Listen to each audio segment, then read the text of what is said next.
Well, as you've heard, I was the official documenting photographer for the Shroud of Turin Research Project. Shroud of Turin Research Project was the first and only scientific team ever to be given permission to do an in-depth examination of the Shroud of Turin.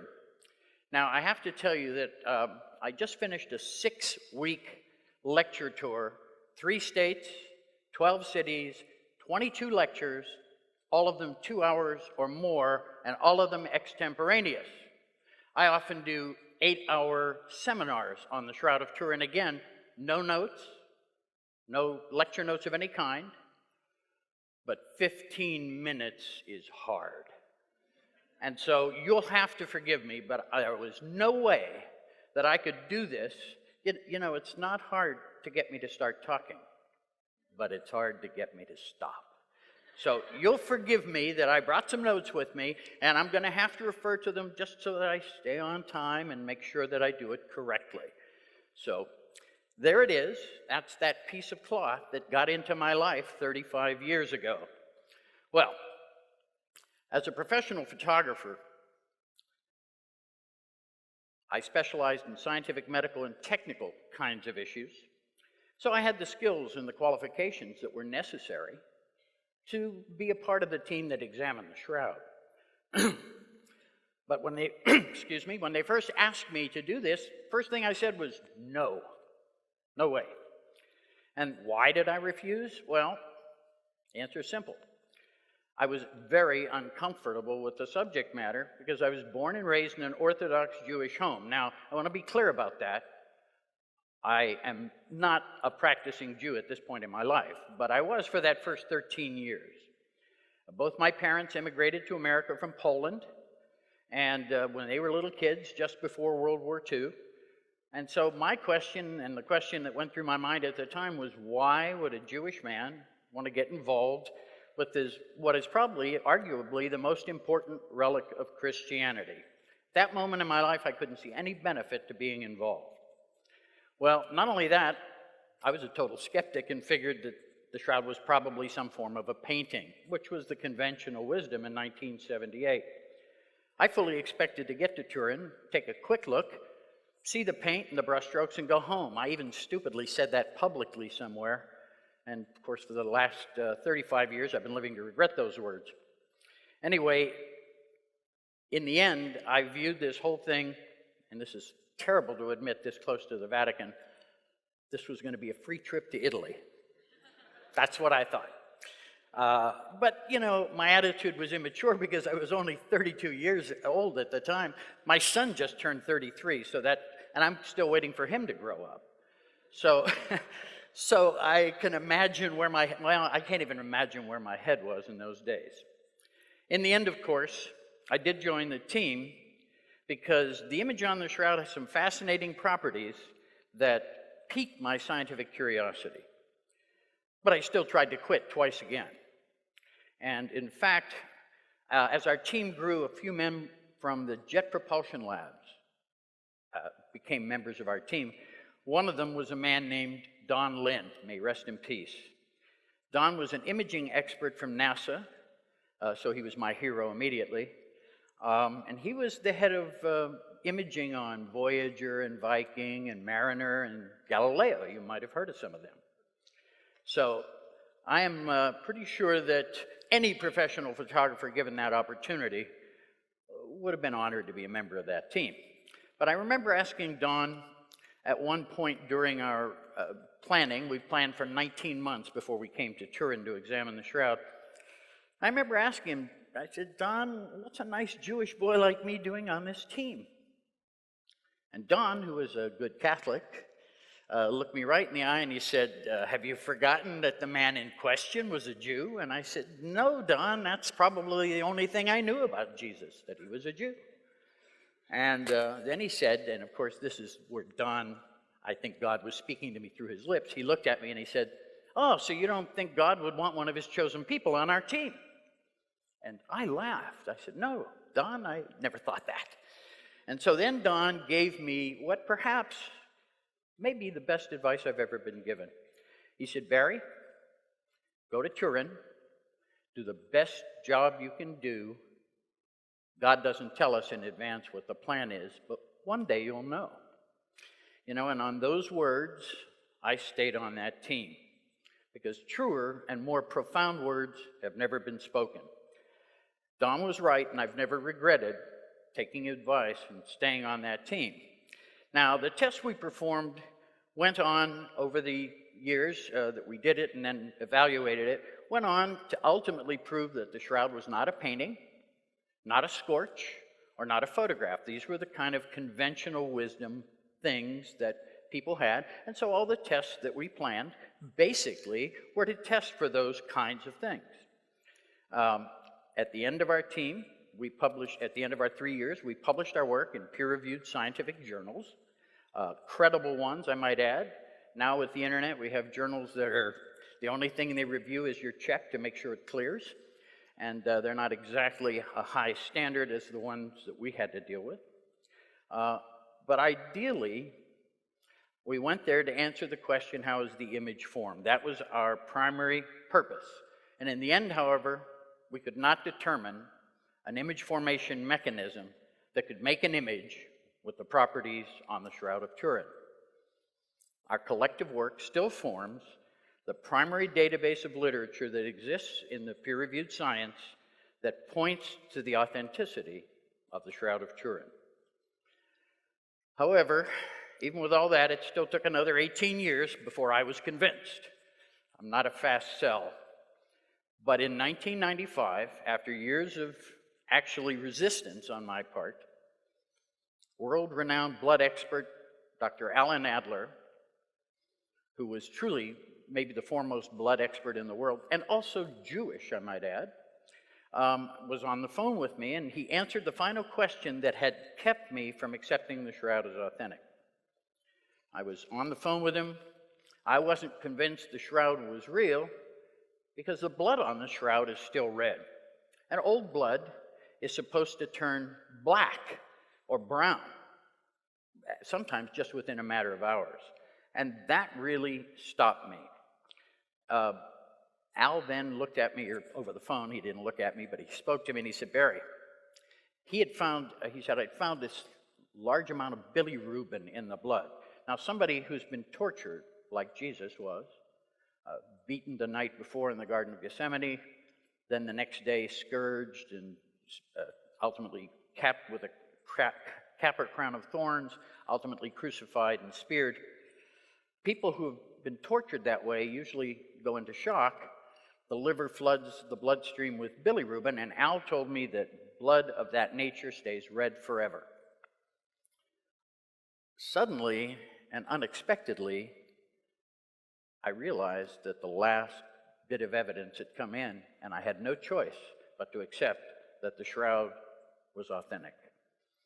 I immediately kind of remember, I was a big Arthur Conan Doyle fan when I was young, and I remember Conan Doyle once said through the lips of Sherlock Holmes, if you eliminate all the possibilities, whatever remains, no matter how improbable, is most likely the truth. Then I remembered Occam's razor. Occam's razor is that the simplest answer is most likely the correct one. So I was left with only one conclusion, that this cloth could only be the authentic burial shroud of the historic Jesus. It was even a surprise to me. I was shocked. Because after all those years of resistance, you think, well, I'm finished with this. That wasn't to be the case. Now, over the years, over all those years, I'd noticed that the media reports on the Shroud were often misleading or even completely false. And I'd been privileged to study it firsthand. And I had access to what I ultimately realized was inside information. So I knew the truth about the Shroud. And because of my media experience, I knew better than to believe the nonsense I was reading in the paper. Now, there were probably 1 billion people on this planet who had more right to be in that room than I did. And yet, there I was in 1978, God dragging me, kicking and screaming, keeping me on that team. And at that moment in time, I realized that it brought with it a great responsibility, this privilege I had been given. And it was something of an epiphany, because I finally came to realize that I wasn't in that room for me. I was in that room for you. Now, I knew the truth about the shroud and was frustrated because my Christian brothers and sisters were not getting that truth.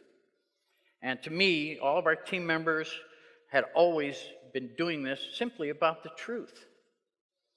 Now, in 1996, I got a phone call, and I apologize to the interpreter, this isn't in the script. I got a phone call from a friend, and my friend said, "You know that shroud thing that you're involved with?" And I said, "Yeah, I know that shroud thing that I'm involved with." And he said, "Well, you know, it turns out that's a photograph made by Leonardo da Vinci." Leonardo da Vinci. And, you know, I'm not an expert in history. We had some real historians that we worked with, and I always left it to them. But I remember saying to him, at first I thought he was joking, but then I realized he was serious, so I said, "Excuse me, but where did you get that information?" And he said, "Well, my wife and I were checking out at the grocery store, and there on one of the counters was a tabloid, the Inquirer. And I had this epiphany, as I mentioned, and I realized that the public just doesn't have access." So, at that moment in time, I built Shroud.com, which has since become the oldest, largest, and most extensive resource on the internet. We just celebrated our 17th anniversary, and although that says 3.8 million, we're well over 4 million since I wrote this, put that slide in this lecture. And so we had our 17th anniversary this year, and I also got about, I'm thinking 1,000 emails a day now, some days a little less. I was on CNN a few weeks ago, a couple thousand emails came in, so it's turned into a full-time job. Anyway, and as a matter of fact, people often say, "Hey, you know, you're number one on Google." And my answer is always the same. "You know, we're 5 years older than Google." Because we are. Most importantly, I guess, now I realize that this work is the fulfillment of that obligation that I felt that came with the great privilege that I was given in 1978. And in the end, it's also become my legacy. I've had a long career and done a lot of stuff. But it's come and it's gone, and it really means nothing. And now I'm doing something that in the end will live beyond me. That means my grandchildren maybe can show their grandchildren something their great-grandpa did back in the old days. Anyway, in 2009, I formed the Shroud of Turin Education and Research Association, or STERA Inc. That's a nonprofit organization. For 14 years, I supported the website myself, and eventually got to be a point where I needed to go nonprofit. I think a lot of people, and I'm going to be candid, a lot of people may have been a little suspicious of my motives. You know, a Jewish guy, and I'm actually permitted to sell things, photographs of the shroud. No offense, I'm not offended by that, I understand. And so I formed STERA Inc. to help preserve this information, to support the website, so that in the future researchers will have the opportunity to have access to the materials that we collected and I've collected since, so that future research on the shroud doesn't have to start from scratch again. And that ensures they'll remain free to everyone. Still no advertising on Shroud.com. Now, there's our page. I'm sorry I'm a little behind. Now, in case you missed it, that's the topic I'm supposed to be talking about. I know it hasn't seemed like that at all yet. Now, the problem I have is that I'm not really a scientist myself. I'm a technical photographer. So I cannot speak for the world of science in general in addressing this issue. Although I personally believe, and this is my personal point of view, that science is simply man's attempt to understand God's creation. That's the way I see it. So in this particular lecture, I can only share my personal point of view with you about this specific project, and that's how I used to look. Notice that there was a lot more hair. Well, I still have a lot, it's just slid down the back a bit. And it has changed color a tad. So, I can start by telling you that, first of all, the church was very gracious from the first day and in no way interfered with our scientific work. They even allowed us to own and keep the data we collected, which is why I'm permitted to make copies and make photographs of the shroud available. But the STURP team member who really put it into the right words was Dr. John Heller, also gone now. He put it far more eloquently in his 1983 book about our team, and I'm just going to quote him. He said, "Though it was believed that there would be a confrontation between science and religion, none occurred. Rather, the relationship was harmonious and synergistic." So there was never a conflict between our team and the authorities in Turin or faith in general. Now, I'm sure that's an important part of why our team, in the end, was so successful. Now, in the end, however, I consider myself kind of a living example of religious freedom in scientific research. In my 35-year involvement with the Shroud, I've always been treated with great respect by not only Christians, but Muslims and Jews alike. All have shown an understanding and a consideration of my position, somewhat unique, I might add. And even the atheists and skeptics that I often will debate on TV shows and radio shows show a grudging respect for me. I guess they have come to understand that I'm only telling the truth. Ironically, I now teach a course at the Athenaeum. Imagine that, a Jewish man teaching future priests about the Shroud of Turin. Thanks, Father Guerra, I know you're out there somewhere, the man who organized this event. Although he did come to my house and spend 3 days there checking me out. I'm sure he did, and you can ask him later. Anyway, but the story doesn't really end there. Shortly after building the website and stating publicly that I believed the Shroud was authentic, based on the scientific evidence, people started asking me a new question. And you know what that question was? What do you believe? They were asking about my faith. Well, at age 50, I was forced, for the first time as an adult, to confront my own beliefs about God. I'd walked away from Judaism when I was 13. That's me. That's my bar mitzvah picture, you know, the one that mothers hang on their walls to this day. 55 years later, it's still hanging on my mother's wall. But at age 13, I walked away from Judaism and never looked back. God was not a part of my life. I never even thought about religion. Now, at age 50, I was being forced to confront that which I had avoided most of my adult life. Now, I was raised in a very traditional Orthodox Jewish home. Both my parents, born in Poland, grandparents lived with us, 2 sets of dishes, 2 sets of silverware, Orthodox Jewish home. And so I had to look in my own heart for the first time. And I had rejected all that before, but I did look into my heart, and to my shock, I found that God had been there all along, just waiting for me to look and acknowledge him. So, with that knowledge, I'd rediscovered my own faith. It only took, 50 years? Better late than never, I guess. And it's still hard for me to believe that 35 years have passed, and now I'm called an expert on the Shroud of Turin. How did that happen? This was not my idea. I didn't decide to do this. Like I said earlier, I was dragged along kicking and screaming. I didn't want to do this. And yet, here I am.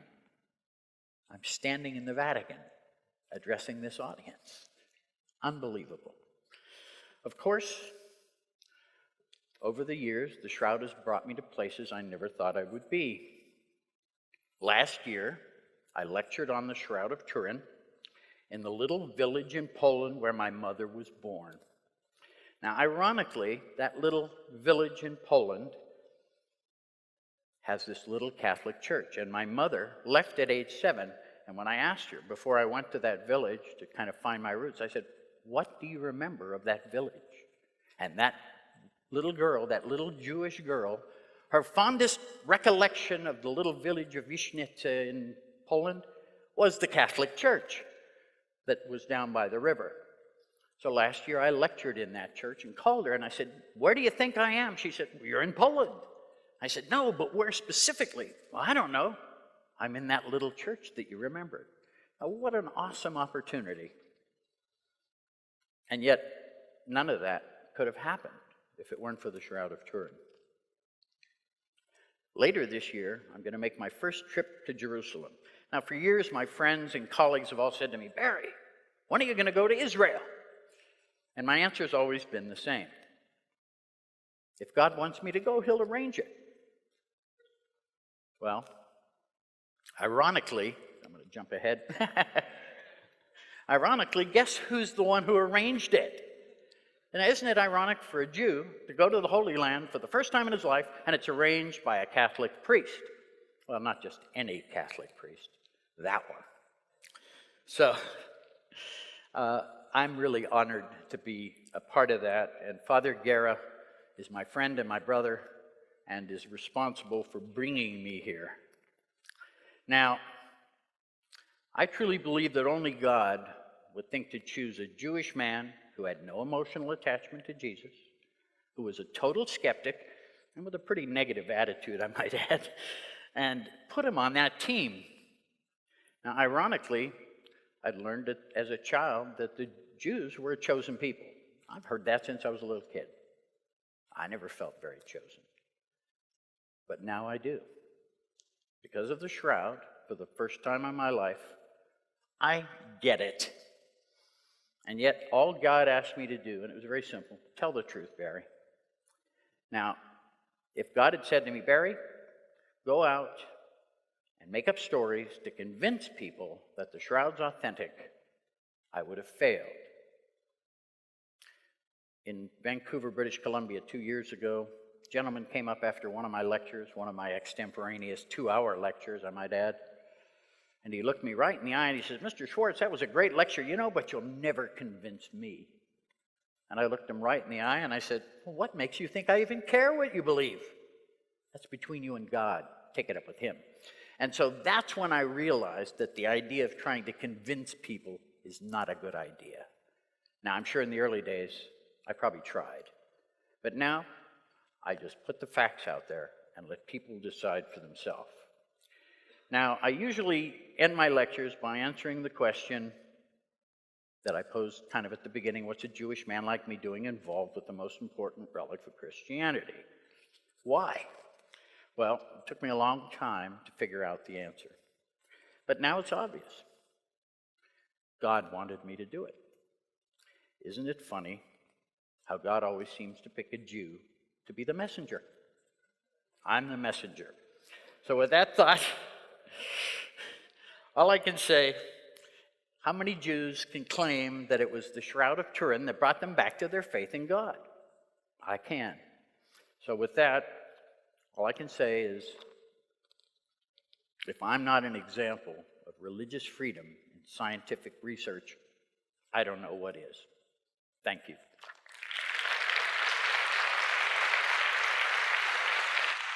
Thank you, Barrie.